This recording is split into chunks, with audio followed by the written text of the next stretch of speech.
अब हम लोग एक अनदर फॉर्म देखेंगे सर्कल का, अनदर फॉर्म। इसमें ये होता है आपका कि x square plus Y square plus 2gx plus 2fy plus C equal to 0। अगर ऐसा फॉर्म भी कहीं आ जाए तो इसको भी बोलते हैं सर्कल का फॉर्म। किसका फॉर्म है ये? सर्कल का। और यहाँ पे दूसरी सबसे बड़ी खासियत बात यह है कि एक्स स्क्वायर का कॉफिशिएंट और वाई स्क्वायर का कॉफिशिएंट दोनों बराबर होने चाहिए। जैसे कि यहाँ पे देखो एक एक है, मान लो एक एक नहीं भी होता है, चलो हम यहाँ पे नाम दे देते हैं, चलो मान लो ए एक्स स्क्वायर, तो यहाँ पे ए वाई स्क्वायर होना चाहिए प्लस 2gx प्लस 2fy और प्लस सी इक्वल टू 0। यानी इनके जो कॉफिशिएंट हों वो दोनों क्या होने चाहिए? बराबर होने चाहिए, एक समान होने चाहिए, ठीक है, इक्वल होने चाहिए। तो ये बात तुम्हें याद रखनी है। अगर मान लो ये डिफरेंट डिफरेंट कर देंगे फिर वो सर्कल नहीं रहेगा। तो सर्कल होने के लिए सबसे महत्वपूर्ण जो केस बनेगा उसमें ये दोनों आपस में क्या होने चाहिए? बराबर होने चाहिए। क्लियर है? अब हमें इससे रिलेटेड पॉइंट क्या मिलेंगे? मान लो इस फॉर्म में कोई इक्वेशन मुझे मिल जाता है तो उसमें मुझे दो चीज़ें पहले निकालने के लिए दी जाती हैं। सबसे पहली चीज़ मुझे निकालने के लिए दिया जाता है वो होता है सेंटर। मुझसे चाहता है कि सेंटर बताओ इसका क्या होगा, और साथ ही साथ में मुझसे दूसरी चीज़ बात बोलता है निकालने के लिए, वो होता है रेडियस। क्या निकालने के लिए? रेडियस। तो दो महत्वपूर्ण बात निकालनी होती है, एक तो सेंटर और दूसरा रेडियस। सेंटर कैसे निकालते हैं? तो उसके लिए आपको क्या करना है कि जो भी आपको क्वेश्चन दिया जाएगा इस फॉर्म में आप इससे करेंगे कंपैरिजन, और कंपैरिजन करने के बाद जी एफ और सी के मान निकाल लेंगे। किसके? जी एफ और सी के मान निकाल लेंगे। फिर जी के मान आपने निकाला, एफ के मान निकाला और सी के मान आपने निकाल लिए, ठीक है। निकालने के बाद आप क्या करेंगे? सेंटर के फॉर्मूले में रखेंगे। सेंटर फॉर्मूला होता है माइनस जी का माइनस एफ। क्या रखेंगे? माइनस जी का माइनस एफ। और रेडियस रखेंगे under root F square plus G square minus C. F square plus G square minus C root के अंदर, ठीक है, ये होगा। अच्छा, ये आया कहाँ से? प्रूफ कैसे करेंगे? प्रूफ कैसे करने की जरूरत नहीं है, लेकिन अगर फिर भी लाना चाहो तो पहले तुम्हें क्या करना पड़ेगा? एक्स वाला एक साइड करके इसका होल स्क्वायर बनाओ, वाई वाला एक साइड करके इसका होल स्क्वायर बनाओ और कंपैरिजन करो वो फॉर्मूले से। एक्स माइनस एच का whole square plus y minus k का whole square equal to r square. बस इससे कंपैरिजन करोगे तब आएगा, वैसे जरूरत नहीं है, सीधे याद रखो। फॉर्म क्या होता है बेटा? याद करो, x square plus Y square plus 2gx plus 2fy plus C equal to 0। क्या फॉर्म रखेंगे? X square plus Y square plus 2gx plus 2fy plus C equal to 0। उसके बाद सेंटर का सूत्र क्या बताओगे? माइनस जी का माइनस एफ। रेडियस का फॉर्मूला क्या बताओगे? Under root F square plus G square minus C. क्या बोलोगे? Under root F square plus G square minus C. याद रहेगा ना? ठीक है, तो ये चीज आपको याद करनी है। एक एग्जाम्पल के बेस पर एक छोटा सा क्वेश्चन देख लेते हैं। मान लीजिए हमने बोला x square plus Y square plus 4x plus 6y plus 9 equal to 0। मान लीजिए हमने एक क्वेश्चन दिया आपको, ठीक है। तो इस क्वेश्चन में मुझे सेंटर निकालना है और क्या निकालना है? रेडियस। तो पहला आपका इंपॉर्टेंट वर्क ये होना चाहिए कि आप इस इक्वेशन को इस इक्वेशन से कंपैरिजन करेंगे। तो लिख देंगे, इक्वेशन क्या है हमारे पास? X square plus Y square plus 2gx plus 2fy plus C equal to 0 से कंपेयर कर लेंगे। जैसे आप कंपेयर करेंगे तो 2g, देखो x का कॉफिशिएंट 2g, तो यहाँ x का कॉफिशिएंट कितना है? 4। तो 2g इक्वल टू कितना हो जाएगा? 4। समझ आ रहा नहीं आ रहा है? और यहाँ पे देखो y का कॉफिशिएंट कितना है? 2f, और यहाँ y का कॉफिशिएंट कितना है? 6। इसलिए 2f इक्वल टू कितना हो जाएगा? 6। और c के वैल्यू कितनी मिल रही है बेटा? 9। इसलिए c इक्वल टू कितना हो जाएगा? 9। तो यहाँ से g इक्वल टू कितना आएगा आपका? तो g इक्वल टू बन जाएगा 2, और f इक्वल टू कितना आ जाएगा? 3, और c इक्वल टू 9। अब बताओ फॉर्मूला, सेंटर के लिए फॉर्मूला क्या होता है? माइनस जी का माइनस एफ। क्या होता है? माइनस जी का माइनस एफ। माइनस, तो माइनस लगा लीजिए। जी की वैल्यू कितनी है? 2, तो यहाँ से हो जाएगा -2 का माइनस एफ। माइनस एफ की वैल्यू कितनी है? 3, तो हो जाएगा -3। तो आपका आंसर क्या आ जाएगा? -2 का -3। सेंटर हो गया। रेडियस निकालने के लिए देखो, एफ का स्क्वायर, एफ की वैल्यू कितनी बेटा? 3, तो 3 का स्क्वायर करो 9। जी का स्क्वायर, जी की वैल्यू कितनी है? 2, तो 4 हो जाएगा। और माइनस सी, सी की वैल्यू कितनी है? 9, तो 9 लिख देंगे। 9 से 9 आपका कैंसिल हो जाएगा, और इसका स्क्वायर रूट कर देंगे, 4 का कितना आ जाएगा? 2। तो ये आपका आंसर हो जाएगा। सेंटर भी हो गया, रेडियस भी हो गया। समझ में आ गया? ठीक है। कौन सा कंपैरिजन? पहले ही काम है कि आपको जनरल इक्वेशन याद होना चाहिए।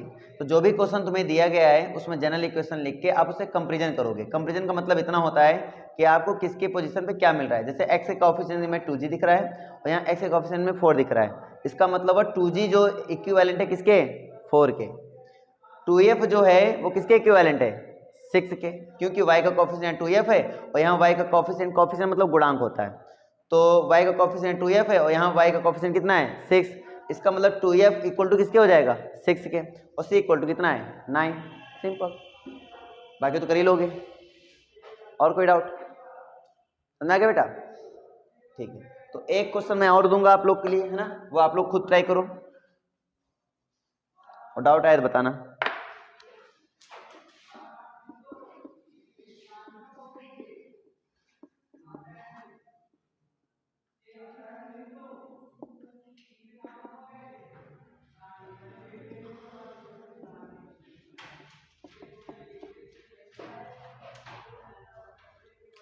ऐसे क्वेश्चन में आपको पहला काम ये करना होता है कि जो भी एक्स स्क्वायर वाई स्क्वायर के कोफिशिएंट हैं, मतलब कोई होने तो नहीं चाहिए क्योंकि अपने सूत्र में तो है नहीं, तो आप क्या करेंगे, इनसे पहले बोथ साइड क्या कर देंगे? डिवाइड।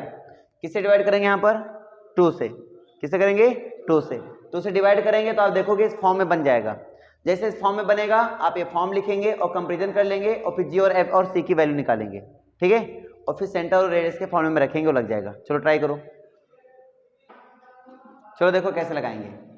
पहला काम ये है कि आप 2 से डिवाइड करो, इसमें तो हो जाएगा x square plus Y square plus 6x plus 9y plus 5 equal to 0। समझाया? हर एक टर्म में 2 से डिवाइड कर दिया मैंने, तो ये बन गया। अब ये फॉर्म अपने फॉर्म से मिलता है तो भाई इसमें कंपेयर कर लेंगे, x square plus Y square plus 2gx plus 2fy और प्लस c इक्वल टू 0। ये हो गया। अब क्या करेंगे अपन? कंपेरिजन करेंगे। कंपेरिजन जब करेंगे तो अपने पास हो जाएगा 2g इक्वल टू कितना? 6 और 2f इक्वल टू कितना? 9 और c इक्वल टू कितना? 5। तो यहाँ से g इक्वल टू कितना आएगा? 3। f इक्वल टू कितना आएगा? 9/2 और c इक्वल टू कितना है? 5। तो सेंटर का फॉर्मूला क्या होता है? -g comma -f equal to क्या मिल जाएगा? तो -g की वैल्यू कितनी है? -3 और f की वैल्यू कितनी बेटा? Very good. अब आपको निकालना है रेडियस, तो रेडियस इक्वल टू होता है under root F square plus G square minus C. तो एफ स्क्वायर, एफ की वैल्यू कितनी है? तो ये हो जाएगा 9/2, इसका मतलब 81/4 और प्लस जी स्क्वायर यानी कि 9 और उसके बाद सी, तो कितना है? 5। बाकी कर लो, आ जाएगा आपका आंसर, हो जाएगा ना? ठीक। हाँ, अंडर रूट 97/2। चेक कर लो भाई एक बार, इसका आंसर आ गया। ठीक, 5/2 गलत है, देख लो।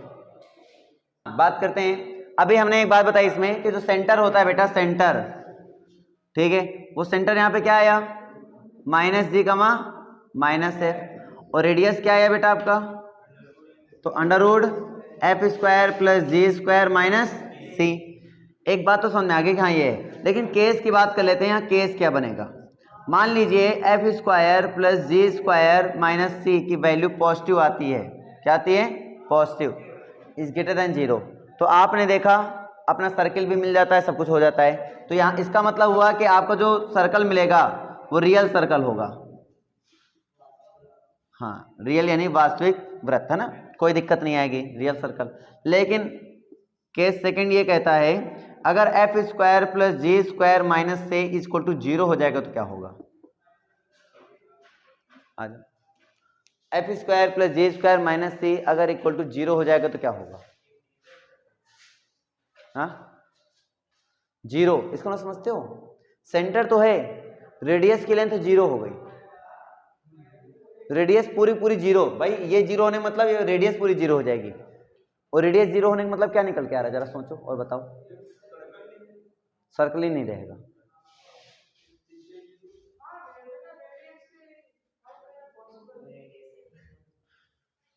ये तो सोचना है।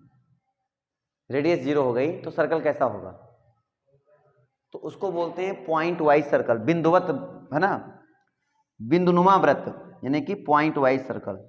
एक पॉइंट बन जाएगा, एक पॉइंट बन जाएगा और कुछ नहीं, तो पॉइंट वाइज सर्कल होगा। समझ आ रहा है? पॉइंट वाइज सर्कल का मतलब वो रेडियस क्या हो जाए, 0 हो जाए। Case third and last case, इसको सोच के बताना। F square plus G square minus C equal less than 0। 0 less than 0 मतलब हुआ कि रूट के अंदर माइनस में आ जाए, और रूट के अंदर माइनस में आ जाए तो चीजें क्या हो जाती हैं, काल्पनिक हो जाती हैं। क्या हो जाती हैं, काल्पनिक यानी इमेजिनरी। अगर कोई इमेजिनरी वैल्यू हो जाए तो सर्कल में अगर रेडियस को मैं इमेजिनरी बोलूं, मतलब सेंटर मुझे पता है लेकिन रेडियस जो हमारी है रेडियस वो इमेजिनरी हो जाए, अब इमेजिनरी का मतलब क्या सेंस यहाँ पर निकलेगा, सोचो। और काल्पनिक वृत्त, अच्छा हाँ चलो ठीक, इमेजिनरी सर्कल बन गया। इमेजिनरी सर्कल क्या रियलिटी में क्या बन सकता है कभी, सोच के देखो हम क्या बोल रहे हैं। इमेजिनरी सर्कल रियलिटी में क्या बन सकता है कि ये खाली एक नाम है, खाली एक नाम है। सोच के देखो क्या रियलिटी में एग्जिस्ट हो सकता है? हाँ हाँ। अब रूट 5i को कैसे आप मेजरमेंट इंस्ट्रूमेंट में मेजर करोगे, 2i को कैसे मेजरमेंट इंस्ट्रूमेंट में मेजर करोगे, 3i को कैसे इंस्ट्रूमेंट में मेजर करोगे, हमारा क्वेश्चन ये है। अब कैसे उस रेडियस को इवेलुएट करोगे, हाँ यहाँ तक जाएगी, this is called imaginary value ना, रियल में एग्जिस्ट करती ही नहीं है। हाँ रियलिटी में संभव नहीं है, ये वृत्त भले काल्पनिक वृत्त है लेकिन रियलिटी में संभव नहीं है, हम इसको बना नहीं सकते हैं कि आप बना लो, ठीक है ना, समझ पा रहे हैं मेरी बात। इसका मतलब जब भी ये 0 लेस देन 0 हो जाएगा, इसका मतलब हो जाएगा इमेजिनरी सर्कल बनेगा।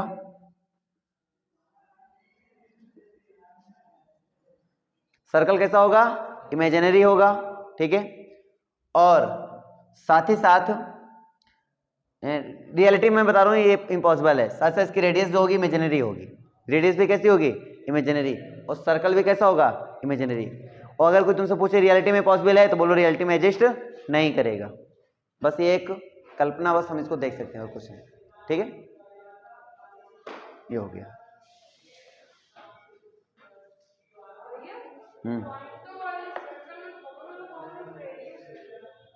0 सर्कल 0 ही है, सॉरी रेडियस 0 ही है, सर्कल तभी तो पॉइंट बनेगा। अब पॉइंट मैंने मान लो कोई बना दिया, दिस इज सेंटर, सेंटर और रेडियस आके मतलब उसी में समा गई है। हाँ अगर इस बना हुआ कुछ ना कुछ तो रेडियस ही है, हम ये समझ पा रहे हैं।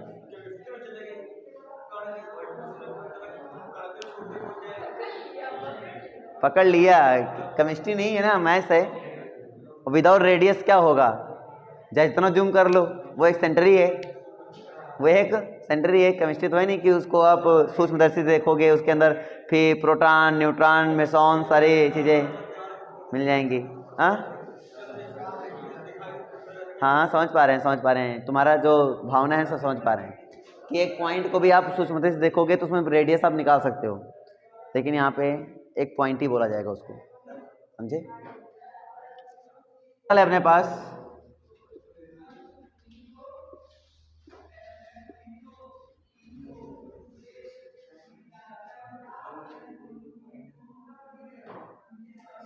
ये एक सर्कल है, ठीक है, और यहाँ पे आपका है एक सेंटर, ठीक है, आपका सेंटर।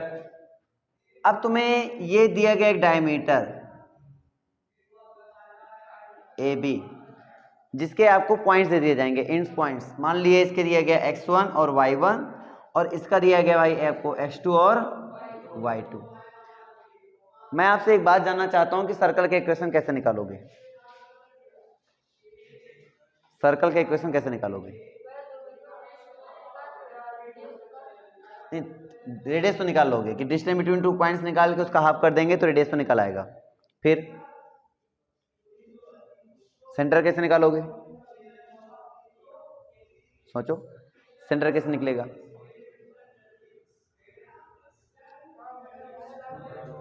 हाँ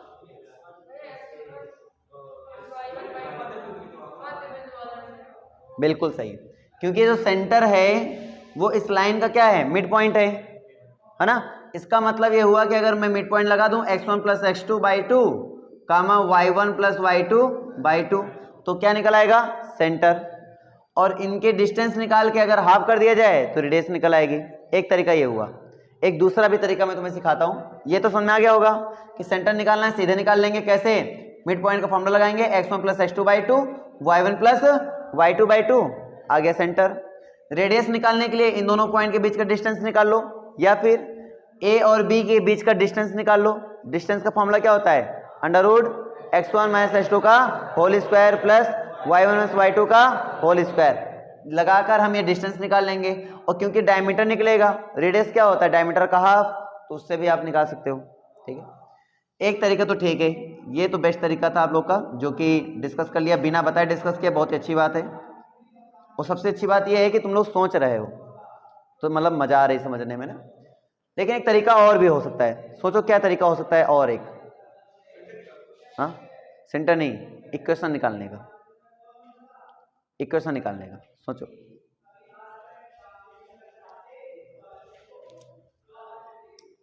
अच्छा देखो ध्यान से, अगर मैं इसको यहां से मिला लूं या इसको यहां से मिला लूं, तो ये कितने डिग्री का कोण बनेगा?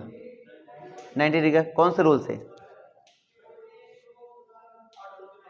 हाँ, सेमी सर्कल में जो एंगल बनता है वो कितना होता है? 90 डिग्री, यानी अर्धवृत्त में बना कोण समकोण होता है। ये आपने पढ़ा था बहुत पहले, क्लास 9 में पढ़ा था। तो ये 90 डिग्री हो गया बेटा, समझ पा रहे हो? अब हम जानते हैं कि अगर ये एक पॉइंट है, मतलब ये एक है, इसका कोई ना कोई स्लोप होगा। इस पॉइंट को नाम दे दिया हमने सी। तो सी के कोऑर्डिनेट मान लिया x, y। तो इसका हम अगर स्लोप यानी ढाल निकालना चाहेंगे, प्रवणता निकालना चाहेंगे, तो आप जानते हो फॉर्मूला क्या होता है? y2 minus y1 upon x2 minus x1 m equal to, right. तो ये निकालेंगे तो m1 बन जाएगा, और इसका निकालेंगे तो क्या बन जाएगा? m2, या फिर ac बोल दो इसको, mac बन गया। और अगला कौन बन जाएगा? mbc। चलिए भाई साहब यहां से देखिए सूत्र, ये x2 मान लो, ये y2 मान लो, चलो अप्लाई करो। y2 में क्या रखेंगे? y, y1 में y1 ही रहने दो, कोई दिक्कत नहीं, अपॉन x2 में क्या रखेंगे? x, x1 में क्या रख देंगे? x1, कोई दिक्कत नहीं, x1 तो x1 ही है ना, इसमें कोई प्रॉब्लम नहीं। ये वाला समझ आया पोर्शन। अब इसका सीखो, MBC कैसे निकलेगा, इससे निकालते हैं हम लोग। क्या आएगा बेटा? y minus y2 upon x minus x2, ठीक है, ये बन जाएगा MBC। अब दोनों एक दूसरे पर कितना है? एंगल बनाते हैं 90 डिग्री। तो हमने बताया था अगर ऐसा होता है कि वो 90 डिग्री पे इंटरसेक्ट करे, तो उससे लिए एक सूत्र बताया था, केस बताया था हमने। तो क्या कंडीशन थी परपेंडिकुलर के लिए? m1 into m2 equal to -1, याद आया? m1 into m2 equal to -1, very good. इसको अप्लाई करो। m1 की वैल्यू कितनी है अपने पास? y minus y1 upon x minus x1 into m2 value कितनी है? y minus y2 upon x minus x2 equal to कितना? -1, ठीक है। अब क्या करेंगे अपन? मल्टीप्लाई कर लेंगे, उसको इधर भेज देंगे, तो अपने पास हो जाएगा y minus y1 into y minus y2 equal to minus x minus x1 into x minus x2। ये माइनस की वैल्यू इधर आएगी बेटा प्लस में, तो आपका बन जाएगा ये y minus y1 y minus y2 plus x minus x1 x minus x2 equal to 0। और ये नया फॉर्म बन गया सर्कल का। कब? जब आपको डायमीटर के एंड्स दिए जाएं, ठीक है, एंड्स पॉइंट, तो आप ये अप्लाई करेंगे, नोट कर लो।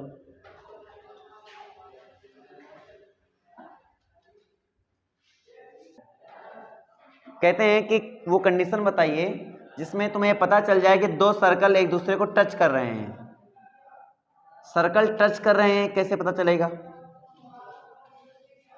जैसे मान लो ये दोनों सर्कल हैं और एक दूसरे क्या कर रहे हैं? टच कर रहे हैं। इसकी कोई रेडियस होगी, सेंटर भी होगा। मान लिया सेंटर हो गया हमारे पास x1 y1, या कुछ भी बोल दो, सेंटर मान लो C1 बोल दो, इसका सेंटर होगा C2 बोल दो। इसकी कोई ना कोई अलग से रेडियस होगी। इसकी रेडियस मान लिया हमने R1 और इसकी रेडियस मान लिया हमने R2। क्या दिख रहा है? सर्कल की कंडीशन क्या बननी चाहिए टच होने के लिए?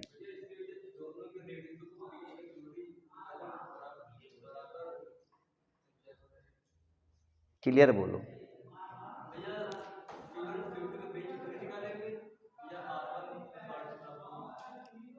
बिल्कुल सही सोचा इसने, और दिख भी रहा है यार। C1 और C2 के बीच की दूरी निकालोगे, किसके बराबर दिख रहा है? R1 प्लस R2 के, यही तो दिख रहा है ना। अगर कोई सर्कल टच करेगा तो उसके लिए अपने पास एक ही बनेगा, क्या बनेगा? डिस्टेंस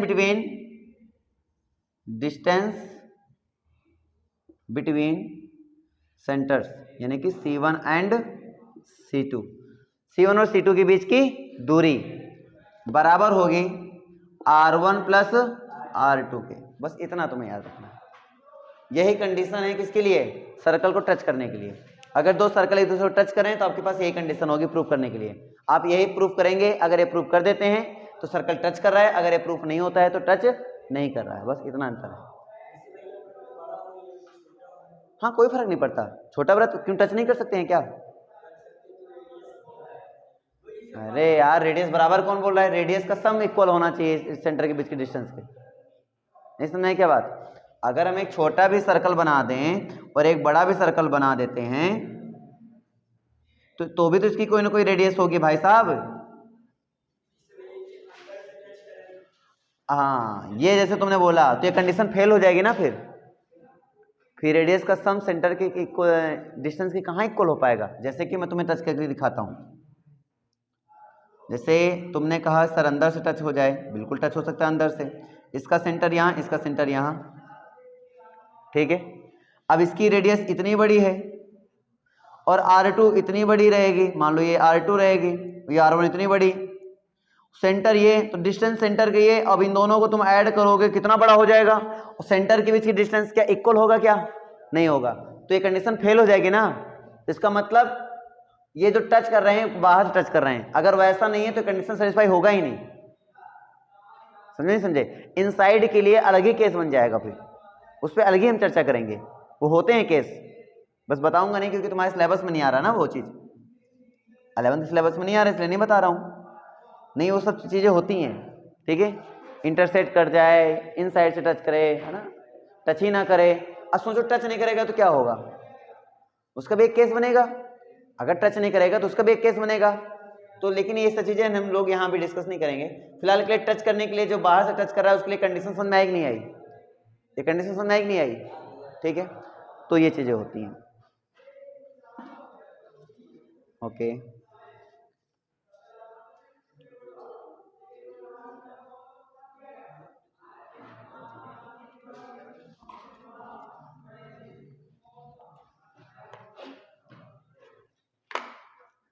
हाँ। अगर कोई सर्कल, ये लास्ट है, इसको जानो, उसके बाद थ्योरी कंप्लीट होती है, फिर एनसीईआरटी सीधे एक्सरसाइज पढ़ाई जाएगी ना। इसको समझिए, कोई सर्कल है जो कि ओरिजिन से होके पास करता है, ओरिजिन से होके जा रहा है ऐसे,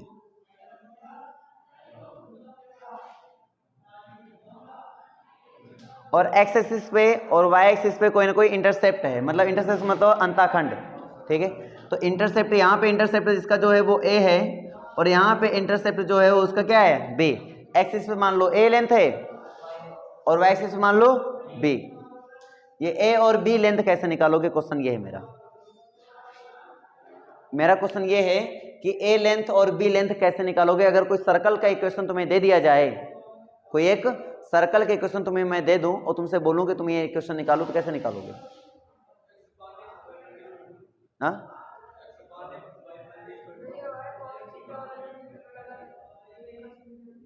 एक्स अपॉन ए वाई, क्या बोल रहे हो?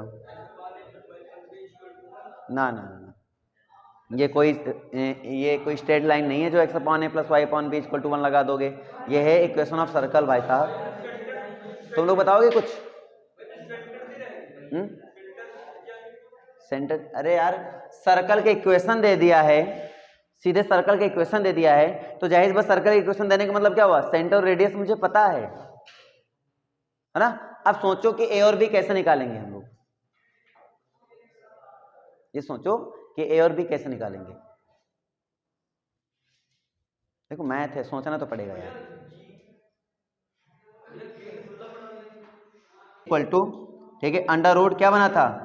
4g² minus 4c। एक्चुअली में ये कितना आएगा बेटा, तो 4 ले लेंगे कॉमन, 4 ले लेंगे हम कॉमन, तो ये हो जाएगा बेटा कितना 2 अंडर रूट जी स्क्वायर माइनस सी। ये बन जाएगा किसके लिए, एक्स एक्सिस के लिए। और अगर हम वाई एक्सिस के लिए निकालेंगे बी की वैल्यू, तो बी इक्वल टू क्या बनेगा बेटा 2 under root F square minus C, ये बन जाएगा। कुछ समझ में आया?